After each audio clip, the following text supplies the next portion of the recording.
여러분 안녕하십니까?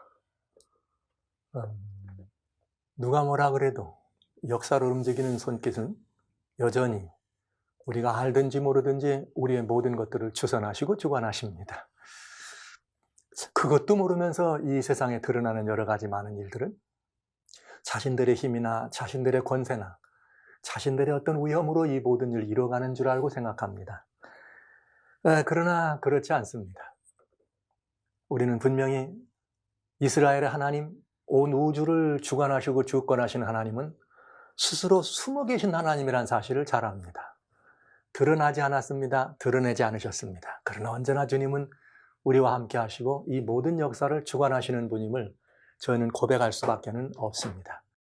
자, 이제 저는 오늘 여러분과 같이 그동안 지속되는 예언의 파노라마, 지구는 지금 어디로 가고 있는가, 세계는 지금 어디로 가고 있는가, 이런 말씀을 여러분과 같이 준비하면서 매우 엄중한 마음으로 오늘 이 세 번째 시간에 여러분 앞에 서 있습니다.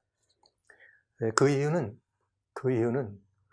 지금 현재 이제 여러분 아시는 것처럼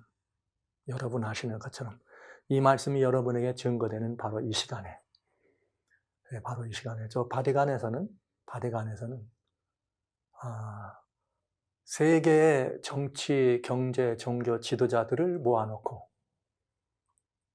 글로벌 팩트라고 하는 소위 명칭으로는 팩트 온 에듀케이션, 교육에 관한 이야기로 이 모든 세계적 리더십을 모은 것처럼 되어 있지만 내용은 대단히 엄중한 내용이 그 안에 포함되어 있는 글로벌 팩트, 이 미링을 주선하고 있는 것으로 알게 됩니다. 저는 이제 오늘 그 글로벌 팩트가 열리기 3일 전이네요. 8일입니다. 그러나 여러분이 이 말씀을 함께 나누는 시간은 바로 오늘 그날이 11일입니다. 저는 이 시간에 특별히 여러분과 같이 정말 마음에 정말 무거운 마음으로, 그리고 여러분에게 진심으로 하나님이 살아계시다고 하는 이 마음을 여러분에게 증거하면서 여러분에게 진심으로 호소하려고 마음의 결심을 하고 이 자리에 서 있습니다. 가서는 안 되는 길이 있습니다. 들어가면 돌아 나올 수 있는 길도 있습니다. 또 어떤 길은 갈래길도 있습니다. 갈래길이면 분명한 선택을 하면 될 것이고요. 돌아 나오는 길은 잘못된 것을 보았을 땐 돌아 나오면 됩니다. 그러나 어떤 길은 막다른 길이 있습니다. 돌아 나올 길이 없는 길이 있죠. 지금 역사는 매우 위험한 정말 이 파멸의 벼랑 끝에 서 있다는 사실을 저는 여러분에게 말씀드리지 않을 수가 없습니다. 세계 통합이라고 하는 이 문제는 인류 역사의 파멸을 가져오는 매우 중요한 엣지 라인이라, 이 길은 들어가면 돌아 나올 길이 없어요. 굉장히 중요한 일이 되겠죠. 그래서 저는 여러분과 같이 오늘 이 시간에는 그 문제에 대해서 지금까지 누차례 여러 번 말씀드려왔지만 미리미리 말씀드려놓고 예견했던 것들이 눈에 이뤄지고 목격되는 상황을 보면서 여러분들에게 그 상황에 우리가 취해야 될 것이 무엇인지를 살펴보는 시간을 가지려고 하는 것이죠. 그러나 여러분 아시는 것처럼 오늘날 우리 시대의 형편을 이렇게 한 줄로 요약을 한다면 우리는 여기 하나님 말씀 로마서 8장에 그런 말씀이 있어요. 모든 피조물들은 다 그 고대하는 바가 있는데 하나님의 아들들이 나타나는 데 있다. 그러면서 모든 피조물들이 허무한 데 굴복하는 것은 자신의 뜻이 아니란 말씀을 해요. 그런데 거기에 뭐라고 나오느냐면 22절에 아주 중요한 말이 있습니다. 피조물이 다 이제까지 함께 탄식하며 함께 고통하는 것을 우리가 안다. 오늘날 이 시대 형편을 이렇게 한 줄로 요약한다 그러면 하늘과 땅과 바다와 모든 우리들의 눈에 보이는 모든 것, 들과 산과 도시나 시골이나 농촌이나 우리들이 각자가 살아가는 개인의 삶의 현방이나 아니면 전 세계의 현방이나 혹 우리가 코비드-19이라고 하는 팬데믹 현상을 제외하고라도 2020년 금년의 역사는 한마디로 요약할 수 있습니다. 모든 피조물이 다 함께 탄식하는 시절이었습니다. 피조물이 다 이제까지 함께 탄식하며 함께 고통하였다. 우리가 이 사실을 알았다. 그러면서 이 사실을 아는 우리들도 정말 이 모든 곳에서부터 우리가 구속을 기다리는 마음으로 오늘 우리들의 이 삶을 요약하고 정리할 수가 있겠습니다. 그런데 문제는 피조물이 다 우리를 포함한 인류를 포함한 모든 피조물이 탄식하는 그런 시절이 되어 있는 것, 이것이 사실 문제가 아니라 우리는 그 원인이 무엇인지를 한번 살펴볼 필요가 있는 것이죠. 그 원인이 무엇인가? 근데 사실 그 원인에 대하여 이 세상에는 다양한 말하자면 아프면 병의 증상만 치료하는 것처럼 그저 진단해가지고 증상 치료하는 그런 요법이 많이 유행하잖아요. 병의 근본적인 질원을 밝히고 병의 근원을 밝히기보다는 증상을 치료하는 것이 보편적인 것처럼 오늘 우리도 그런 사회 현상을 바라봅니다. 그런데 여기 아주 중요한 성경적, 아주 중요한 정말 말할 수 없는 고난이 역사의 한순간에 찾아왔을 때 그 부분에 대해서 성경은 무엇이라고 말하는지 그 답을 한번 여러분에게 말씀드리려고 합니다. 엘리야라고 하는 선지자, 성경 속에 나오는 아주 걸출한 선지자가 계셨죠. 엘리야. 살아서 하나님께로 살아서 승천한 두 번째 홍수 이전에 에녹은 홍수 이전이니까 우리가 기록이 참 살펴보기 어렵겠지만 여기 엘리야라고 하는 선지자는 우리나라로 말하면 고조선 시대예요. 그러니까 뭐 얼마든지 인류 역사의 한 토막에 보면 실존 인물이 기록에 남아 있을 만한 그런 의미 있는 선지자입니다. 그 선지자가 있을 때 무슨 일이 있었는가? 엘리야 선지자 때 3년 반 동안이나 비가 오지 않아서 온 이스라엘이라고 하는 동네가 큰 고통이 있었을 때였습니다.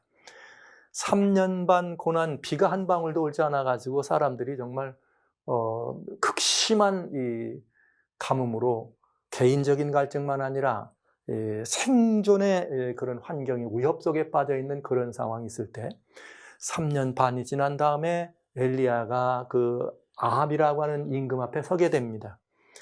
근데 아합이라는 임금은 그 고난의 이유가 엘리야가 비가 오지 않게 했다라고 해서 엘리야를 잡아서 족치거나 죽이면 되는 줄 알고 엘리야를 찾아다녔어요.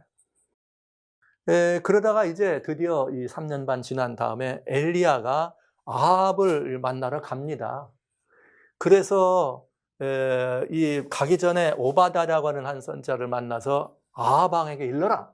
내가 아합 왕 앞에 찾아왔다. 그랬더니 이 오바다가 임금한테 가서 엘리야가 여기 있다 이렇게 말을 한 것이죠. 그래서 아합이 이 엘리야를 만나가지고 엘리야를 봤더니 뭐라고 말하냐면 이스라엘을 괴롭게 하는 자여 되냐? 이렇게 물어봅니다. 지금 엄청 큰 고통이 임하는데 이스라엘이 너무 큰 고통과 힘든 상황이 있을 때 그 원인을 아합 임금은 엘리야에게서 찾으려고 한 것이죠. 엘리야, 너 때문에 이런 고통이 있는 거잖아. 너가 이 고난의 시작이잖아. 이렇게. 그랬더니 엘리야가 이렇게 대답을 합니다. 저가 대답하되 내가 이스라엘을 괴롭게 한 것이 아니라 당신과 당신의 아비의 집이 괴롭게 하였으니 이는 여호와의 명령을 버렸고 당신이 바알들을 쫓았습니다. 여러분, 이것이 산적한 오늘날 이 시대의 상황에 모든 피조물이 탄식하는 이 시대 상황에 산적한 모든 문제에 대한 답입니다. 네, 사람들은 어쩌면 이런 일들이 왜 생길까 하면서 누군가의 핑곗거리를 찾고 누군가에게 말하자면 근본 이 원인과 핑계를 대고 뭔가 거기서 그 명분을 발견해서 그에게 이 모든 것들을 전가시키려고 하는 그런 일들을 하고 있죠. 성경은 이렇게 말합니다. 인류가 당하는 고난이 무엇이든지 그것이 민족이든 나라든 가족이든 아니면 개인이든 고통을 겪는 이유는 무엇 때문인가? 하나님의 명령을 버리고 하나님을 떠났기 때문이다, 이 말인 것이죠. 네, 오늘 저는 이 말씀을 여러분들에게 드리면서 저는 지금 인류가 말로 혹은 형식적으로 무엇이라고 표방하든지 간에 온 인류를 통째로 하나님을 떠나게 하는 일을 지금 진행하고 있다고 하는 사실을 말씀드리는 것입니다. 그러니까 여러분, 이렇게 되면 우리는 말할 수 없는 고통과 말할 수 없는 고난이 예견되는 것이죠. 저는 지금 눈에 보이는 그 일에 촉발되는 시발점을 이렇게 찾는 것이죠. 금년이죠. 10월이죠. 여러분 이 말씀을 들을 땐 오늘입니다. 11일부터 18일. 바티칸에서 글로벌 팩트라고 하는 이름으로 이렇게 말은 에듀케이션이라고 그랬지만 이제 여러분 살펴보시겠습니다만 금년 5월 10일부터 17일에 있어야 될 것을 10월 11일부터 18일로 옮긴 바로 그 만남과 그 모임의 내용과 의미가 매우 엄중하고 하나님이 말씀하신 하나님의 뜻을 아주 그냥 정반대로 도전하고 그렇게 하는 것임을 우리는 보고 있다 이거죠. 저는 이미 지난번에 10월 3일에 아시시에서 프란체스코 교황이 All Brothers라고 하는 이 일의 교령집, 인사이클레터라고 하는 교령집에 사인을 먼저 할 것이다 말씀드렸고, 실제로 이 사인을 하는 것을 보았습니다.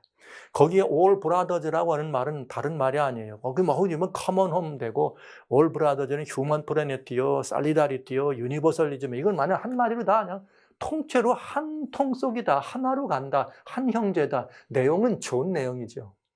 하나가 된다 이 말이죠. 통합한다. 그런데 그 일을 하겠다고 하고 실제 지난 10월 3일에 이 엔사이클리칼이라고 하는 이 교황의 그런 서신에 직접 새로운 엔사이클리칼이라는 교령집에 사인을 했습니다. 아시시에 이 프란체스코 그 수도사가 있던 그의 그 무덤이 있는 거기에 있는 수도원에 가서 직접 사인을 한 것이죠. 이 사인이 끝나자마자 이슬람의 그레이브만 알자르라고 하는 그레이브 이맘은 이 이야기, 즉 인사이클리칼 지금 얘기하는 All Brothers라고 하는 그것이야말로 정말 우리를 정말 이런 그렇게 이 모든 그 휴머니티에 찾아가게 되는 굉장히 중요한 역사적 전기라는 걸 이야기하면서 서신을 보내면서 본인도 직접 이 대사를 그 일에 함께하면서 그 일에 찬성하고 그 일에 함께하는 서한을 보냅니다. 그러니까 이미 11일, 18일 되기 전에 10월 3일 날 세계의 가장 거대한 종교단체죠. 물론 교황이 있는 기독교는 우리는 천주교라고 하는 캐토릭입니다. 그러나 그 캐토릭이 거기다 사인을 했다는 것이 전 기독교를 대변한다고 말하기는 어렵지만, 그러나 분위기로 봤을 때 이미 전 세계 기독교는 교황의 한 마디 말에 그냥 서로 그야말로 가까이 가고 좋아하는 그런 것들을 본다면 그렇게 얘기할 수 있죠. 그러니까 예를 들어서 약 한 27억 정도, 인류의 33%니까 약 한 26, 7억이 거기에 대표해서 교황이 사인을 했다면 17억의 대표자인 그레이트 이맘이 알자르가 거기에 같이 마음을 합쳤다면 이미 인류는 44억, 약 45억이라고 하는 절반 이상의 60% 이상이 3분의 2가량 되는 거죠. 77억, 78억 잡으면 60% 이상이 그 일에 이미 다 조인을 했다. 여러분 그렇게 보시면 되겠습니다. 그러면서 그 다음이 이제 그게 지난 토요일 안식일입니다. 그런데 이제 그 다음 날 여기 프라텔레 투띠라고 하는 것이 바로 그 All Brothers라고 하는 말이에요. All Brothers의 메인 포인트가 뭐냐? 그걸 이제 설명하는 게 이제 그 다음 날 바티칸의 바실리카에서 성 베드로 광장에 있는 바실리카에서 이뤄지는 일이었습니다. 그런데 거기서 먼저 두 가지 중요한 이야기를 이야기하죠. 그건 무엇인가 하면 바티칸의 교황은 그렇게 말합니다. 여기 휴먼 프래터너티 이걸 얘기하면서 몇 가지를 얘기하는데 아주 중요한 얘기를 해요. 그게 뭐라 이런 말이에요. 오늘날 이 시대의 징조, 우리가 바라보는 시대의 징조를 바라보면 지구촌이 한동표로 가는 것과 그 다음에 환경을 살리는 그 일만이 그러니까 지구촌이 통합되고 환경 살리는 일 함께하는 이것만이 총체적인 발전과 세계 평화로 가는 유일한 길임을 보여주고 있다. 이게 뭐라고요? 오늘날 세대에 일어나고 있는 징조다. 저는 피조물이 탄식하고 있다는 말씀 드렸어요.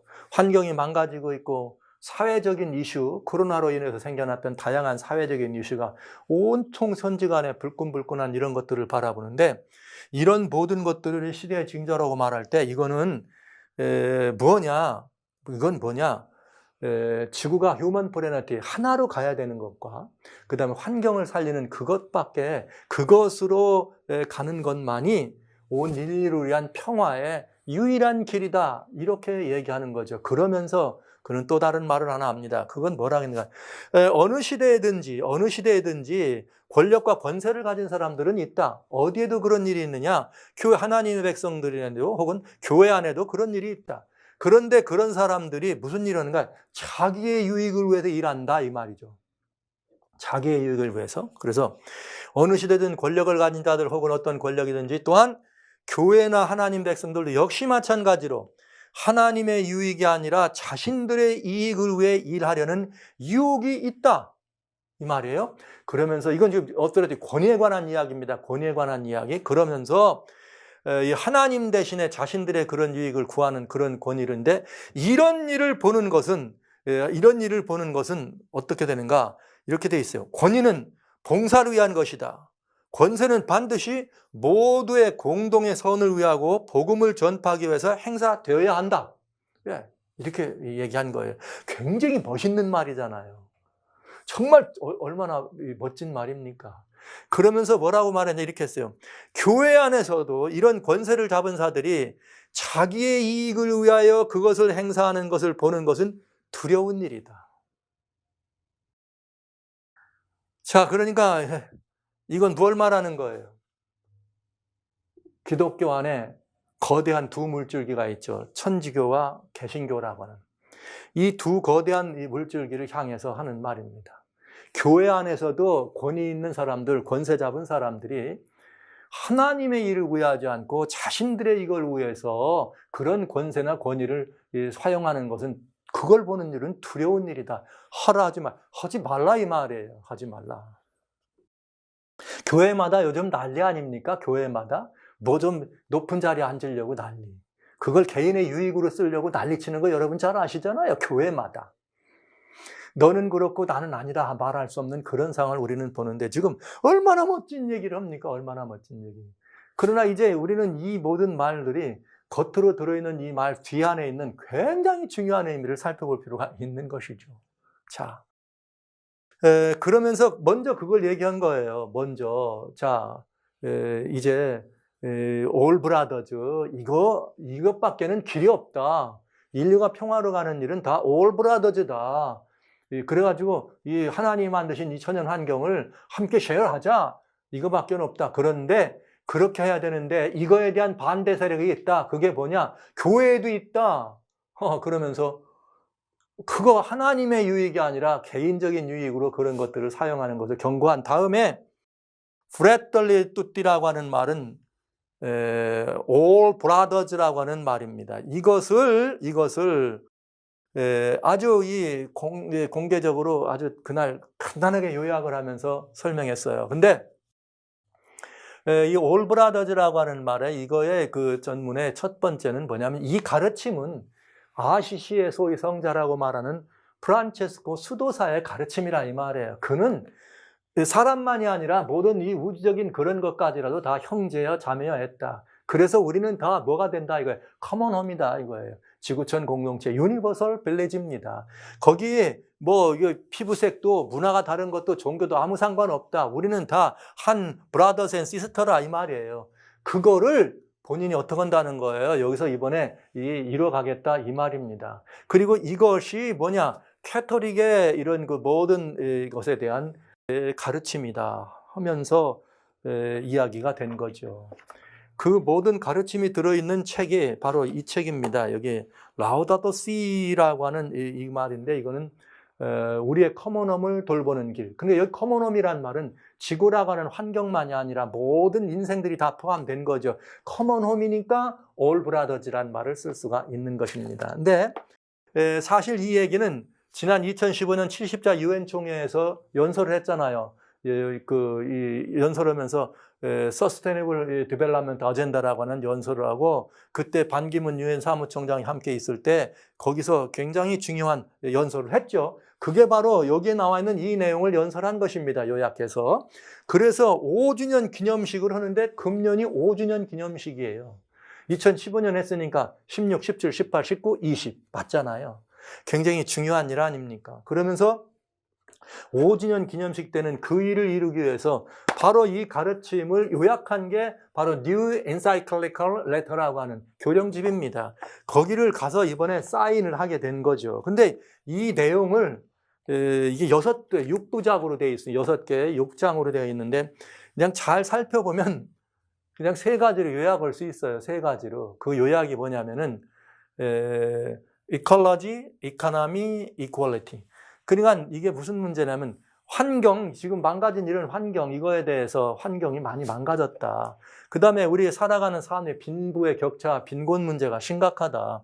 그리고 하는 뭐냐, 사회적인 불평등이 벌써 있는데 사회 정의를 구현하기 위해서도 휴먼 소셜 저스티스, 사회적 정의 구현을 위해서 이렇게 해야 된다 하는 내용들이 거기에 다 포함되어 있어요. 그런데 자세히 살펴보면 이 환경 문제에 대해서는 이것들을 개인이 자기의 소유나 힘 있는 사람들이 막 무분별하게 막 자기의 이런 이익을 추구해서 소유하는 바람에 망가졌다. 그러면 이 환경은 사적인 그런 이 소유를 어떻게 해야 된다? 제한하는 걸 얘기하는 거죠. 예. 그 중에 제일 대표적인 게 물이에요, 물.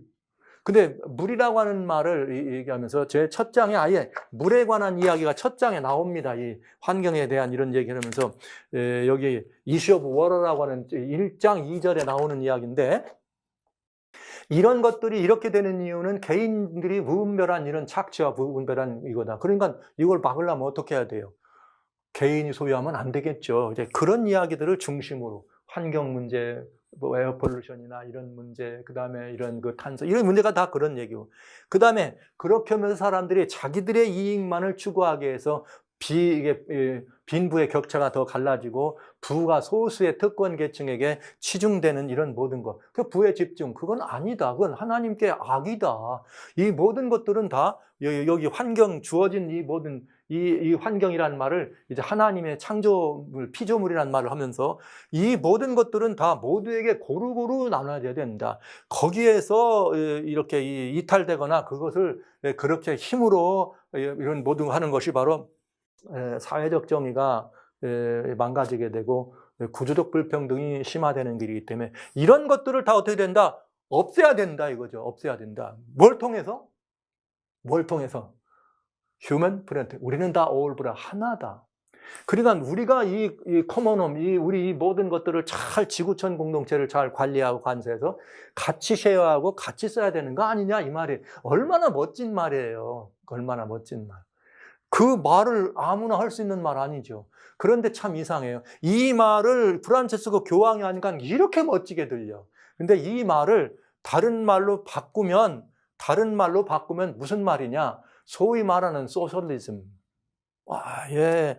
지금 여기 카디널 여기 레아드라고 하는 이분은 막시즘이에요. 막시즘. 이 사람은 뭐라고 말했는가 하면 우리가 다 칼 막스죠. 공산당 선언했던 이 공산주의 칼 막스의 어깨 위에 우리 다 서 있다. 만약 칼 막스가 없다면 카톨릭이 가리켜는 사회정의나 사회적인 이런 그 소셜리즘, 사회 모든 교육 이런 것들은 있을 수 없다. 이 정도입니다. 이 내용은 어디서 나온 내용이냐? 바로 이 책에 나와 있는 이대로 한번 우리 인류를 잘 살아보자. 이 책 내용을 실천해서 New Humanity, 이 책 내용을 실행해가지고 여러분 아시는 것처럼 New Normal을 만들어보자. 그래가지고 지구를 이 책 내용대로 글로벌 리세팅을 하자. 이걸 다시 한번 재세팅을 해보자. 이 내용입니다. 이것을 뭐하자? 교육하자 하는 것이 글로벌 팩트의 에듀케이션 내용이고요. 그래서 여러분 이거 굉장히 무섭고 무서운 이 현실이고 무서운 이야기입니다. 이게 지금 진행되고 있는 거죠. 그런데 이 말은 뭐예요? 하나로 가자. 이 말 속에. 그래서 여러분 아시는 것처럼 데모크라틱 소셜리즘이라는 건 뭐 요즘 유행하는 거죠. 전 유럽, 미국도 지금 여기 이 민주당을 통해서 나가고 있는 거 이런 얘기 아니에요? 국가의 시스템은 민주주의가 좋고 경제나 이런 모든 나눔의 시스템은 사회주의가 좋다. 이런 말이 합쳐서 데모크라틱 소셜리즘. 그래서 국가가 통제하는 통제 경제를 가져가야 된다. 이런 얘기. 이것들은 아주 캐토릭의 가르침과 어떻게 되는 거다? 컴패러블. 아주 잘 이렇게 어울리는 이야기다. 이런 이야기를 하고 있는 것이죠. 이게 바로 이 라우다토 시라고 하는 내용에 숨겨진 이 말을 읽어가면 결국은 이 말이다 이 말이에요. 그러니까 여러분 교황님께서 이런 말을 할 땐 너무 멋있어. 너무 멋있어. 그죠? 어렵게 사는 사람들을 도와주고 있는 사람 내놔서 같이 쓰는 거 얼마나 멋있는 일입니까? 무분별하게 지구 환경 망가뜨리는 거 하지 말라고 하는 거 얼마나 멋진 일입니까? 훌륭한 내용이죠. 그러나 이것이 실천되는 여러 가지 과정과 수행하는 방법을 바라본 그 완벽한 소셜리즘, 커뮤니즘과 같은 내용이라고는 무서운 이야기입니다.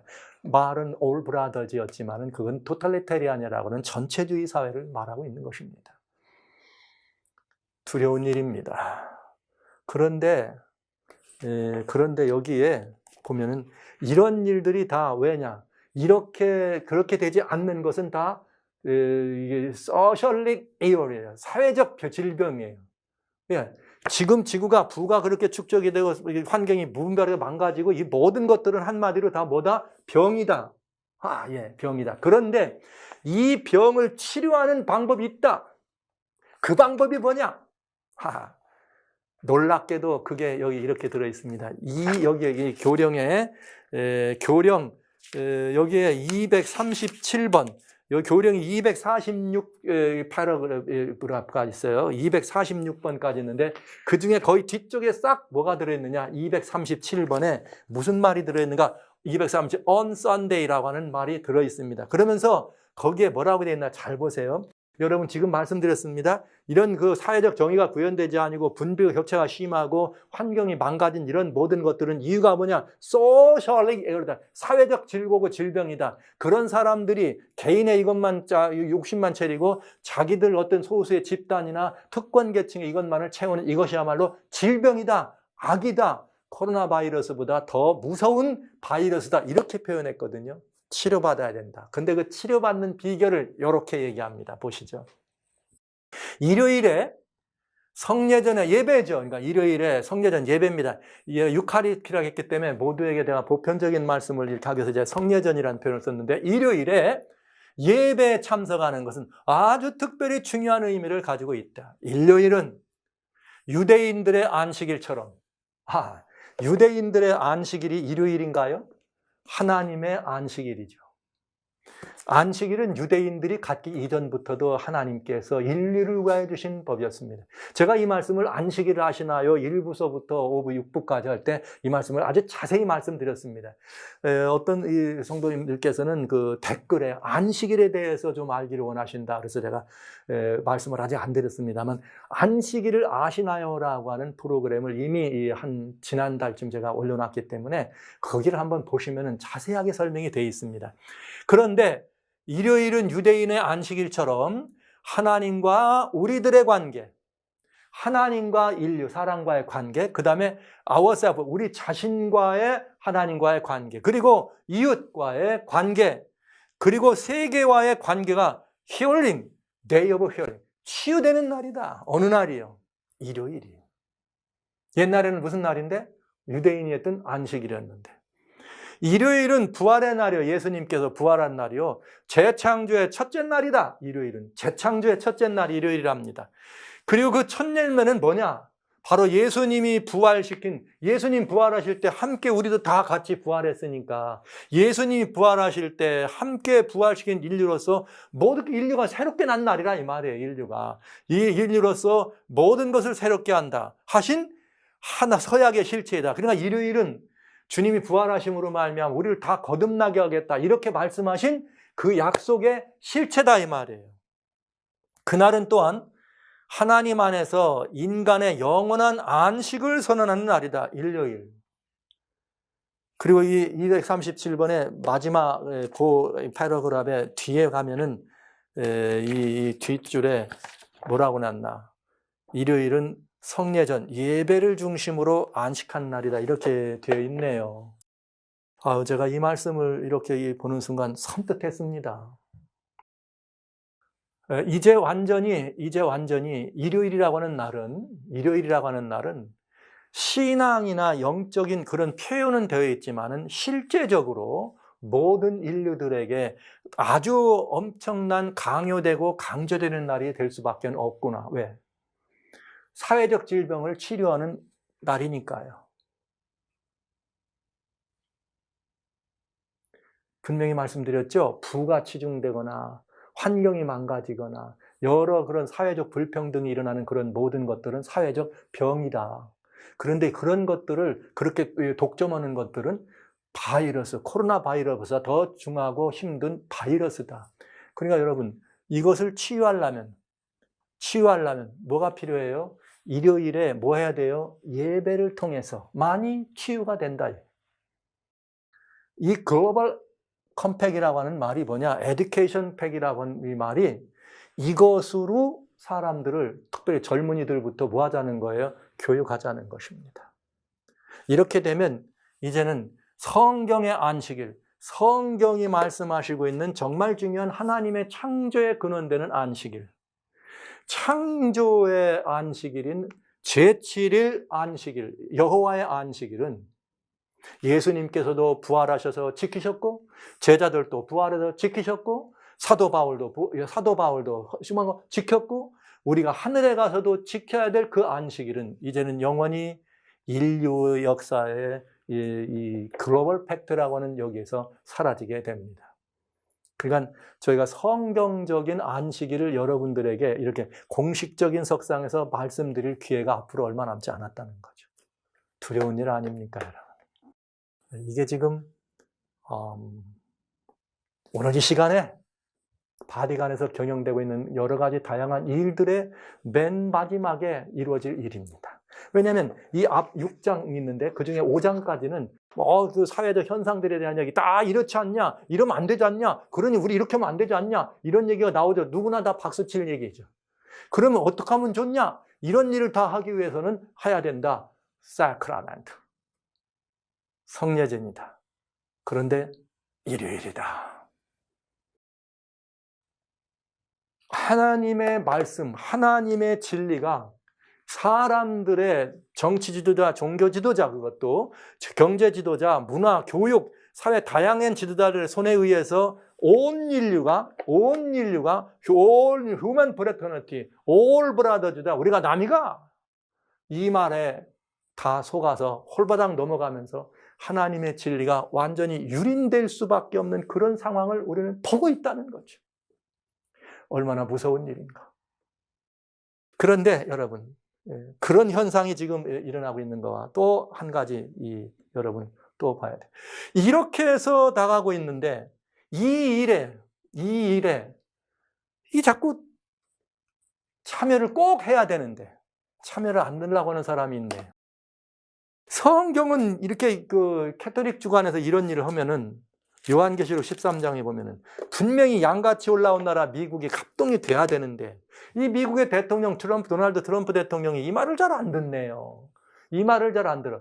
그런데 그 사실을 누가 알고 있는가? 캐톨릭의 그 대주교에 있는 비가노라고 하는 그 미국에 있는 한 주교가 트럼프 입장을 손들으면서 트럼프하고 이 교황 이 바리가는 정말 말 50년 만에는 그런 그 혁명적인 이런 변화다. 관계가 트럼프가 공식적으로 뭐 했다는 거예요? 거부하고 있다 이 말이에요. 그러니까 50년 만에 혁명이라 이 말이에요. 그동안 캐톨릭이 말하면 다 들었는데 트럼프가 이걸 안 듣는다 이 말이죠. 그러면서 실제 2030년, 2015년도에 2030 어젠다라고 하는 아까 말한 이 라우다시라고 하는 이것이 2030 어젠다로 들어가 있는 겁니다. 사실은 또 다른 약간 좀 거의 똑같은 내용이죠. 그렇게 해가지고 5주년 기념식도 하고 있는데 누가 이거에 대해서 정면으로 반대했어요? 트럼프 대통령이 되자마자 난 거기 빠질 거야. 파리회에서 빠져 이러면서 그냥 확 그걸 반대하니까 이 완전히 그야말로 미운 털이 박힌 거죠. 뭔가 좀 이상하지 않습니까? 뭔가 이상하지 않아요? 저는 이 모습을 바라보면서 여러분 근자에 이렇게 9월 달부터 일어나는 일 가운데 대단히 중요한 일이 계속 또 일어나고 있어요. 10월 이달 이제 어제까지 하는 얘기입니다.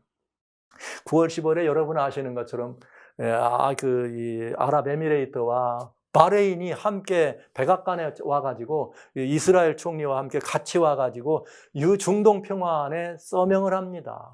역사적인 상황이죠. 이게 만약에 트럼프 대통령이 아니고 다른 분이 있었으면 전 세계 난리 났을 겁니다. 전 세계 언론에. 그런데 이게 왜냐하면 이 트럼프 대통령이 바티칸의 말을 잘 안 들어. 소위 말하는 미운 털이 박힌 거죠. 그래서 이런 것도 그냥 이렇게 거기서 사용된 것이 뭐냐? 중동 평화안이라는 말은 에이브라함 어코드, 이게 중동 평화안이에요. 이 비슷하게 외교적인 거지만 아랍에미레이트, 또 이스라엘, 그 다음에 또 버레인 이스라엘, 이미 이런 일이 되니까 앞으로 계속 중동 사람 줄 섰죠. 이렇게 가려고. 전부 이런 일. 그래서 굉장한 일을 지금 진행하고 있는 거죠. 세계 평화안을 이렇게 얘기하고. 그런가 하면 이제 그렇게 되면서 이제 10월에 들어오면서 무슨 일이 일어나게 됐느냐, 이런 일이 일어납니다. 폼페이오 미국 국무장관이 이제 무슨 일을 하게 됐느냐면 바티칸을 가요. 10월입니다. 바티칸에 가서 세계 종교자유회에서 차이나 중국이 아주 지금 제일 나쁜 짓을 하고 있으니까 중국하고 딜 다시 하는 걸 안 하면 좋겠다, 이런 말을 해요.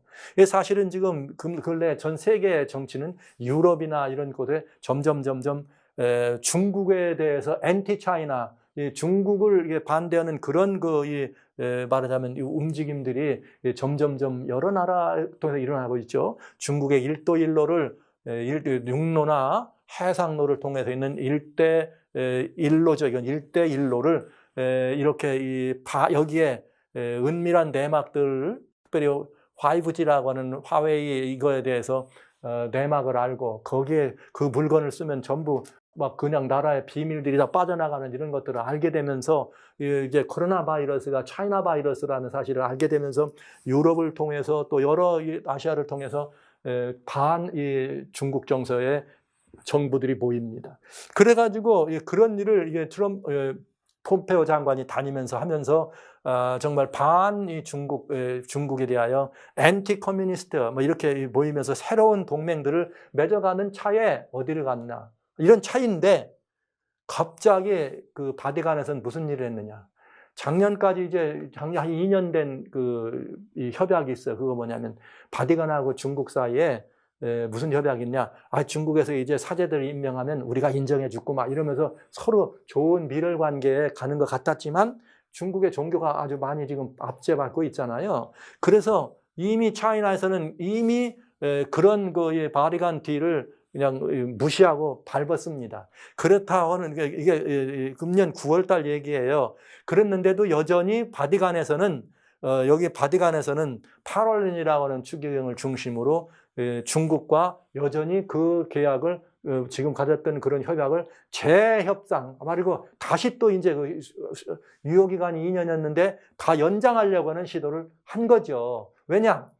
이 폴린이라고 하는 주교가, 카디날이 그걸 추기경이 하려고 하는 이유는 뭐냐면, 헐리스가 뭐냐면 교황이 중국을 위대한 나라라고 여기고 있다, 이 말이에요. 교황이 중국을 위대한 나라로 여기 있다는 거죠. 파 프란시스는 중국이 점점 이렇게 해서 우리하고 다 협정해라. 그리고 중국도 니네 세계 나오는 거 걱정하지 말고 같이 가자. 그러면서 이 교황이 계속 얘기하는, 우리하고 같이 가자. 그러면서 여기 뭐냐면 역시 마찬가지에 프렌터너티. 그러니까 바티칸의 소식은 뭐냐면 중국 보고 계속 너희도 휴먼 프레너티 하나 되라, 이거예요. 자, 여러분 잘 보세요. 미국을 중심으로 유럽에 있는 선진한 나라들의 정치나 경제적인 것을 통해서 중국을 압박합니다. 그런데 이번에는 누가 또 중국을 압박해요? 바티칸에서 중국하고 좋은 관, 중국을 계속 칭찬해. 너희 위대한 나라다. 너희들의 사회적 소셜 티칭은 최고다. 이렇게 가면서 너희들도 여기 들어와라. 그러니까 여러분, 이게 절묘하잖아요. 저는 그래서 이 동맹에 대하여 볼 때 미국과 바티칸이 지금 분열되어 있는 것 같지만 사실은 의미상으로는 양동작전이다. 양동작전이다. 모두를 끌어넣기 있는 효과적인 방법을 쓰고 있다.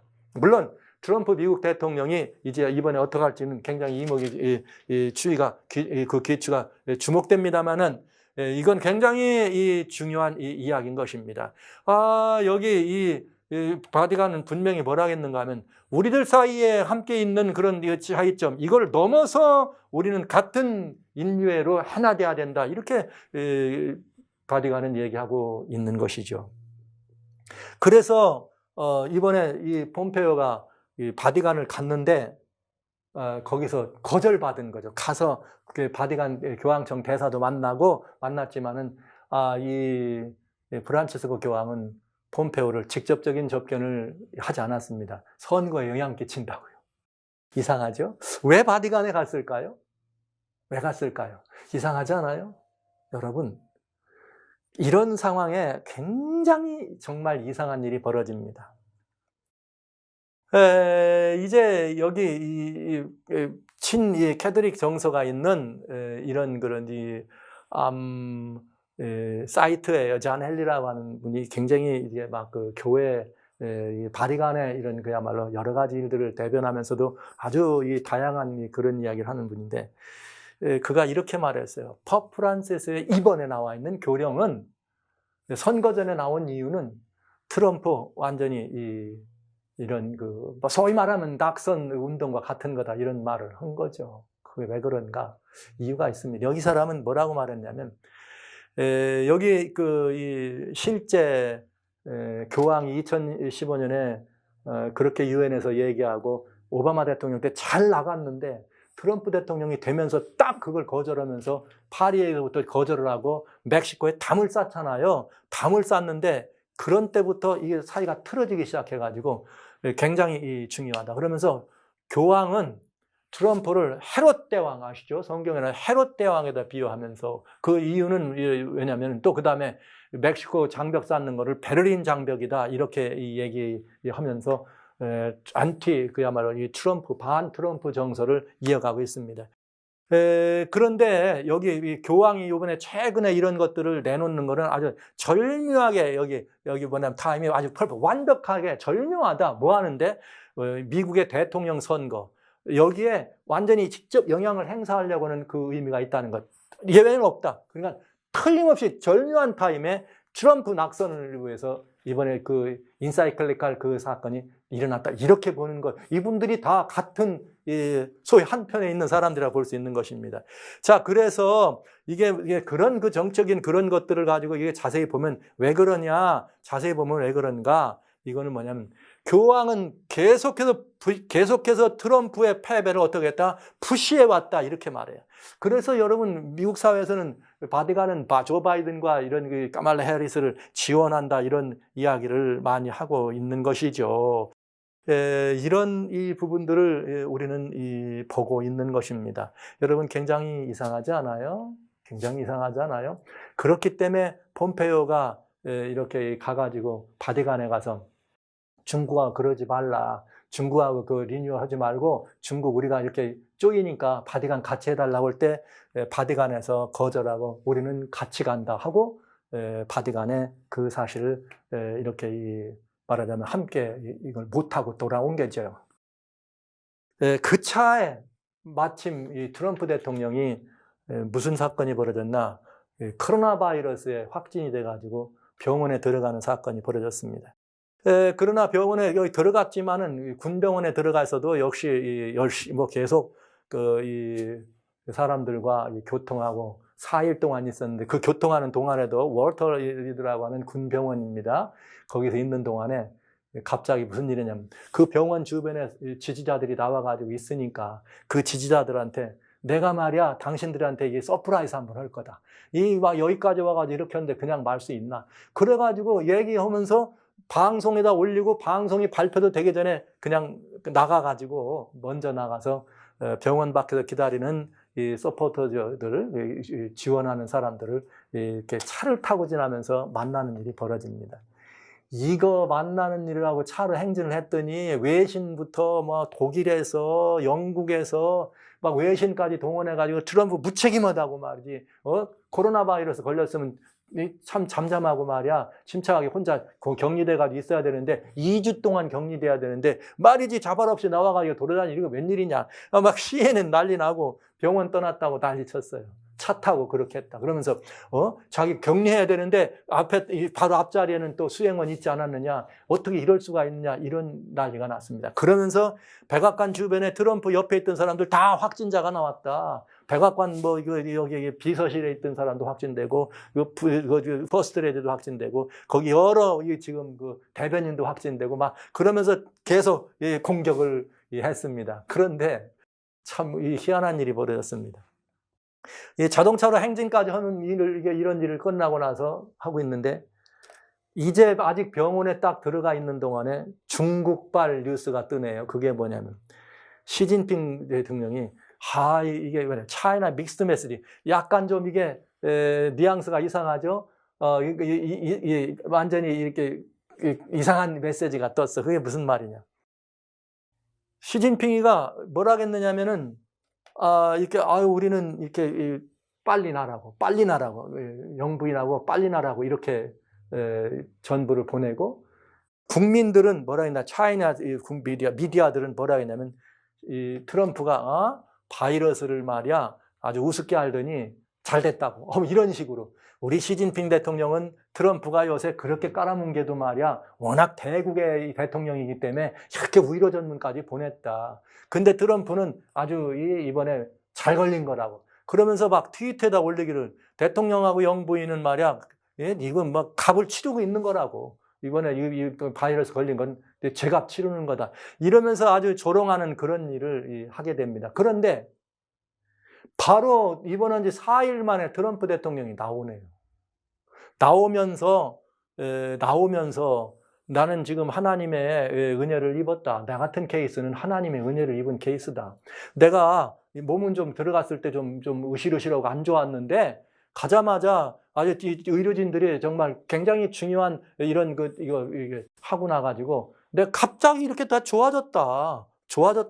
사실은 이런 치유법이라고 하면은 내가 여기 올 필요도 없었다. 막 이렇게 하면서 갑자기 좋아졌다 하면서 뭘 얘기했는가? 나는 여기 리제너런이라고 하는 이걸로 또 그다음에 여러 몇 가지 해서 완전히 지금 좋아지고 이거 확실하다. 이거 정말 그야말로 대세다. 그러면서 이 FDA에다가 비상으로 얼마든지 응급약으로 할 수 있도록 이렇게 자기는 하고 여기 사인할 준비가 돼 있다. 그리고 이 약은 매우 싸고 이 약은 우리 국민들 가운데 이런 병에 걸린 사람이 있으면 그냥 바로 무료로 줄 수 있을 만큼 싸다. 지금 현재도 어느 정도 이렇게 이 약을 가지고 있느냐?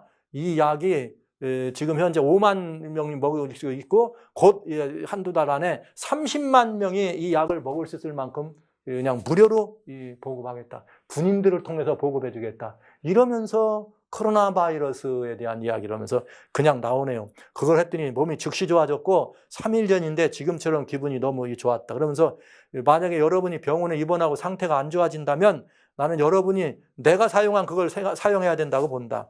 즉시 좋아졌다는 거죠. 그러니까 여러분도 이 약을 먹는 것이 좋지 않느냐 하겠다 이렇게 얘기를 합니다. 그러면서 코로나 바이러스를 제가 이 사실을 보면서 여러분과 꼭 이 말씀을 드려야 됩니다.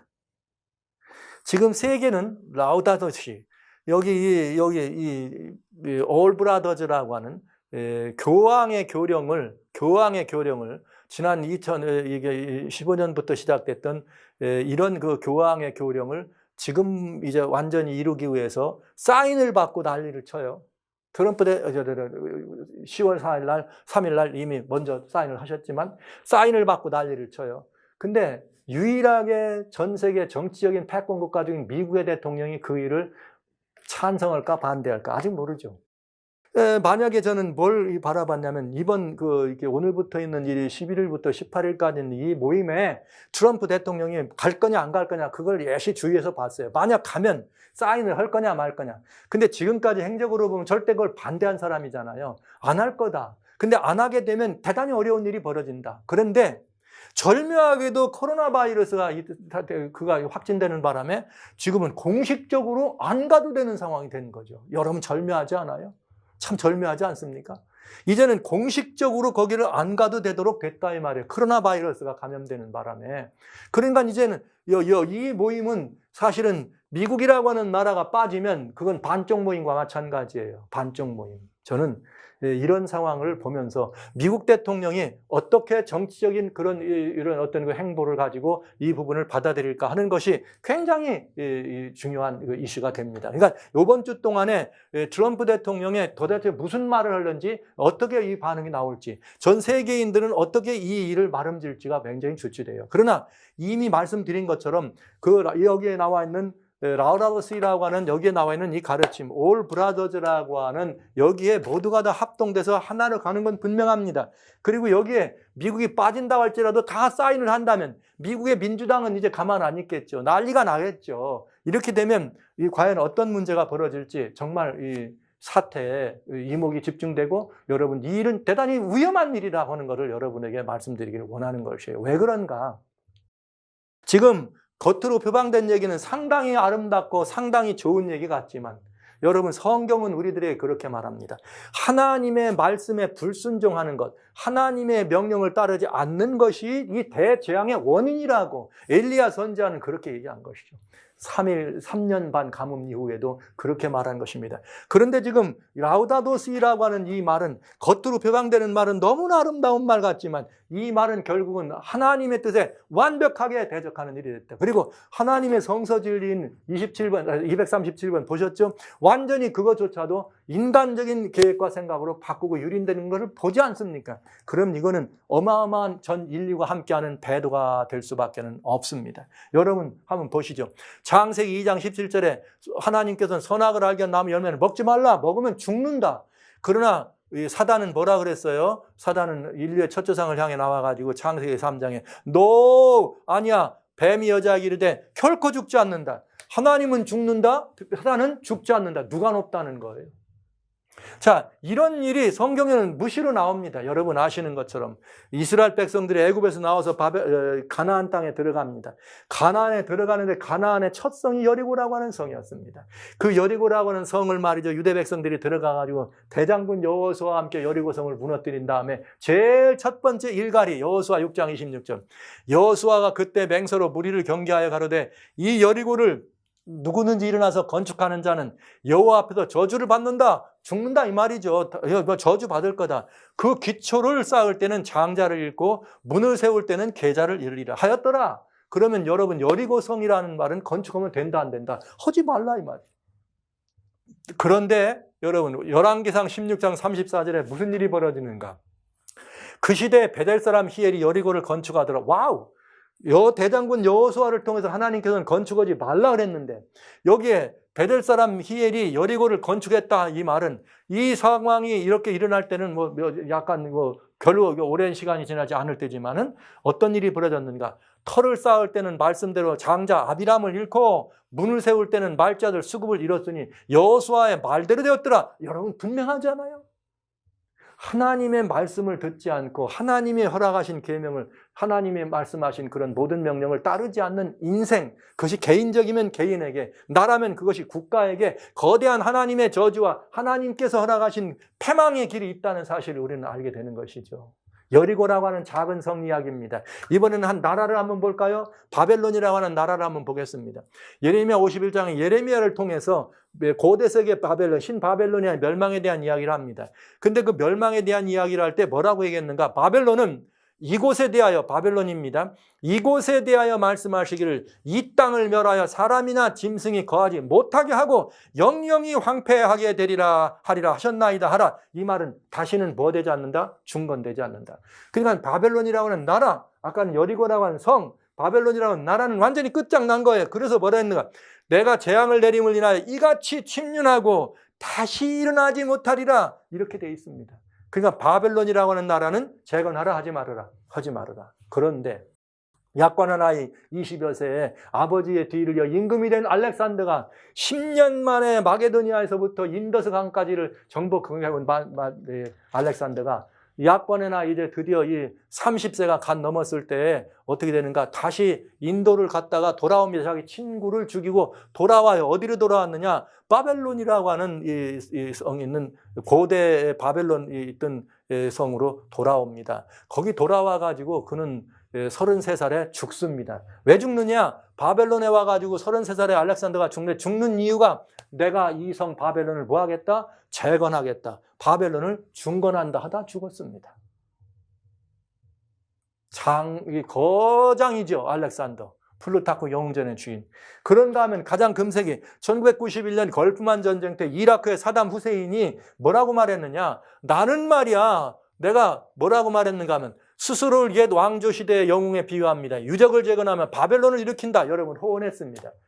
이게 저는 이 말을 들으면서 그럼 이 전쟁은 끝난 전쟁이네. 왜냐? 이 전쟁은 끝난 전쟁이네. 이게 1991년 1월 15일에 일어난 전쟁이거든요. 그러면 왜냐? 하나님께서 바벨론을 일으키려고 하지 않았거든요. 그런데 이 사람이 바벨론을 중건할 때 끝장났구나. 아니나 다를까. 사담 후세인은 결국은 2003년에 붙잡히고 2006년에 죽임을 당합니다. 여러분, 이건 굉장히 중요한 역사적인 사실입니다. 대단히 중요한 하나님의 경고입니다.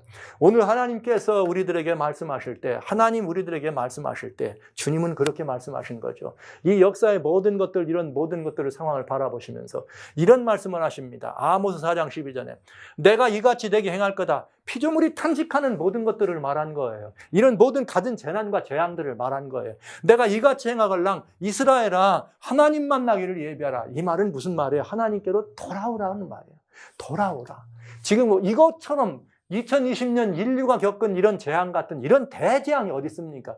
저 북극해가 녹았습니다. 그래야 녹아가지고 더워지기 시작합니다. 시베리아가 더워지기 시작하면서 불이 붙었습니다. 어마어마한 불을 폈습니다. 그건 불이 붙어. 내려오면서 유럽이 또 인도까지 약 50도 이상 더워서 못 견디는 그런 이 상황을 만들었죠. 그런가 하면 중국이 홍수로, 인도네시아가, 파키스탄이 홍수와 태풍으로 난리가 나고 한국과 일본도 홍수, 태풍 난리 났잖아요. 여러분 미국이 화재로 난리 나고 말이죠. 태풍으로 난리 나고 밑에 있는 호주는 1월달 시작하자마자 뭐가 시작되고요. 어마어마한 산불을 나가지고 전 세계인을 두렵게 안 했습니까? 그런가 하면 온 세계는 코로나라고 하는 바이러스로 말미암은 팬데믹을 말합니다. 이보다 더 큰 재앙, 이보다 더 큰 고난이 어디 있어요, 여러분? 이런 모든 고난들을 받을 때 성경은 우리에게 말합니다. 돌아오라고, 하나님께 돌아오라고. 근데 하나님께 돌아오라고 하는 일을 해야 되는데 우리는 하나님을 빙적해가지고 하나님 하지 말라는 일을 향해 전 세계가 지금 모이고 있다는 건 너무나 무서운 일 아닙니까? 너무나 무서운 일. 그래서 뭐라고 하는 거예요? 성경의 계시록 18장 4절에 내가 하늘에서 들으니 다른 음성이 나더라. 내 백성아 너희는 거기서 나와 그의 죄에 참여하지 말라. 죄가 뭡니까, 여러분? 하나님을 떠나는 것입니다. 하나님의 말씀을 듣지 않는 것입니다. 사랑하시는 형제 여러분, 사랑하시는 자매 여러분, 오늘 저는 여러분들 앞에 매우 중요한 말씀을 드리고 있습니다. 사람이 하나님을 떠나고 하나님의 뜻을 거스리면 그는 하나님께 은혜가 아니라 하나님의 마련된 이 축복의 대를 이탈하는 저주가 임할 것입니다. 그러나 어떤 나라가 그 일하면 그 나라의 재앙이 임할 것입니다.